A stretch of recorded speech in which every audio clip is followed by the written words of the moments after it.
सर्व प्रशिक्षणार्थी बांधवांना विनंती आहे, की तुकाराम बाबांना बागडे बाबांचं चार्जर आहे, त्यांची चार्जिंग कधी संपत नाही.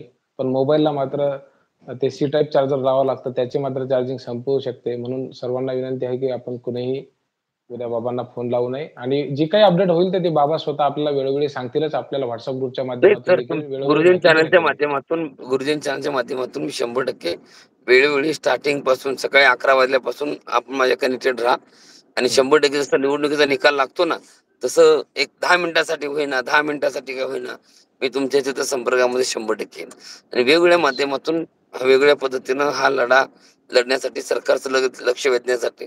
पण सर एवढे 100% की अ, जर समजा मी काय सांगतो, की एखाद्या गोष्टीने एका नेतृत्वाने निर्णय घेतला, तर ते विरोधामध्ये मी काम करणार नाहीये. मी पहिलाच सांगितलंय. प्रत्येकाने प्रत्येकाच्या पद्धतीने प्रयत्न करावेत, ताकद लावावी.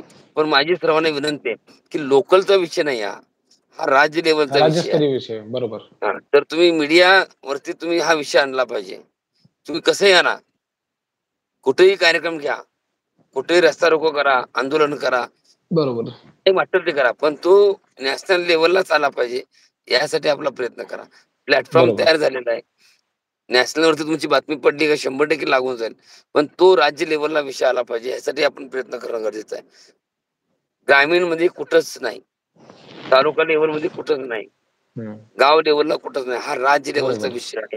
बरोबर. त्यामुळं राज्य लेव्हलच्या विषयाच्या अनुषंगानेच आपण बातम्या देण्यासाठी प्रयत्न करावेत.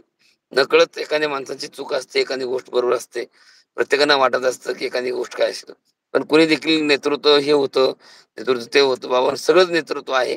प्रत्येकाची प्रत्येकाची पद्धत कामाची वेगळी आहे. मला एखादी कामाची पद्धत आहे, ती माझ्या पद्धतीने मी करतोय प्रयत्न. तुम्ही तुमच्या पद्धतीने प्रयत्न करा. जो करेल, जो हाजीर, तो वजीर. तो वजीर. बरोबर. प्रयत्न तर करणं गरजेचं आहे. बरोबर. एकामेकांच्या अंगावर चढा, उड्या मारा, काय वाटेल ते करा. पण त्या मुलांना जी-आर मिळवून द्या. ज्यांच्याकडून जी-आर बरोबर. मिळेल, उदो-उदो होईल, जय-जयघोष होईल, चांगलं होईल, काही अडचण नाही. आणि जर तसं काय झालं, तर 100% त्यांना शुभेच्छा देईल, सत्कार पण होईल, त्यात काही अडचण नाही. पण प्रयत्न करा 100% आणि आता जो प्रयत्न चालू आहे, तो प्रयत्न मी 100% करतोय. आणि 100% मला विश्वास आहे, की काही नाही तर काही आपल्या पदरात पडेल आणि पडण्यासाठी परमेश्वरचरणी प्रार्थना करून आपण चालण्याचं.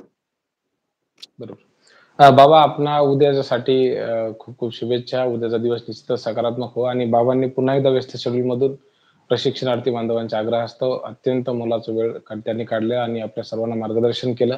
याबद्दल मी त्यांचं, आमच्या ऋषीदादाचं आणि सर्वात महत्त्वाचं म्हणजे देवकुळे सरांचं. त्यांच्यासोबत आहेत आदरणीय चांडक सर आहेत. आपले सर्व प्रशिक्षणार्थी उद्या त्यांच्यासोबत जाणार आहेत. त्या सर्वांचा मनापासून आभार मानतो आणि हे लाईव्ह आपण या ठिकाणी थांबूयात. बाबांना सुद्धा तर पुढचे एक पुढील प्रवासासाठी जाताना एक खूप-खूप सांगतो, शुभेच्छा.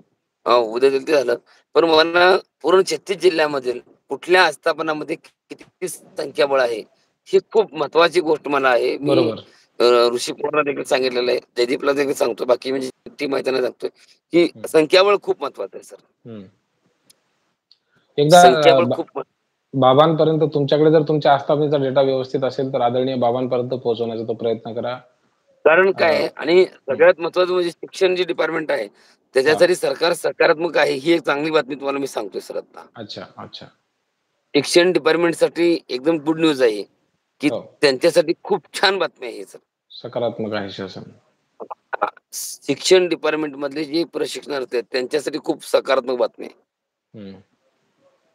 म्हणजे खूप पॉझिटिव्ह सरकार आहे त्या बाबतीतलं. बरोबर. पण बाबा त्यामुळं आता मी हां, हां. तर तुम्हाला माझी विनंती आहे सर, आपण त्या ठिकाणी थोडं प्राधान्याने मला प्रत्येक जिल्ह्यामधले जे शिक्षण डिपार्टमेंट आहे हं. किंवा आरोग्य विभाग आहे, प्रत्येक म्हणजे एक 27 काहीतरी आस्थापना आहेत. 27 आस्थापना आहेत. हो. त्याच्यामध्ये मुलं कार्यरत काम करतात हं. आणि त्याची आकडेवारी खूप महत्त्वाची आहे. आणि बरोबर. जर संख्याबळ त्या ठिकाणी कसं होतंय त्यावरती बरेचसे परिणाम आहे. पण 100% आपल्याला लढा हा संपत नाहीये. लढा हा तीव्रच करावा लागतो. पण हो. सरकारने जर काय समजा आपल्याला पॉझिटिव्ह, निगेटिव्ह जर काय सांगितलं, तर हं. पुन्हा सांगलीमध्येच पत्रकार परिषद होईल. पण एक आंदोलनाची दिशा ठरलेली आहे. ती संपल्यानंतर पुन्हा त्या आंदोलनाच्या दिशेच्या मापाने पुढचं पाऊल उचललं जाईल. पण सरकारला ह्या मुलांना पुढं काय आणि रोजगार मिळत नाही, तोवर पात्र सोडणार नाही.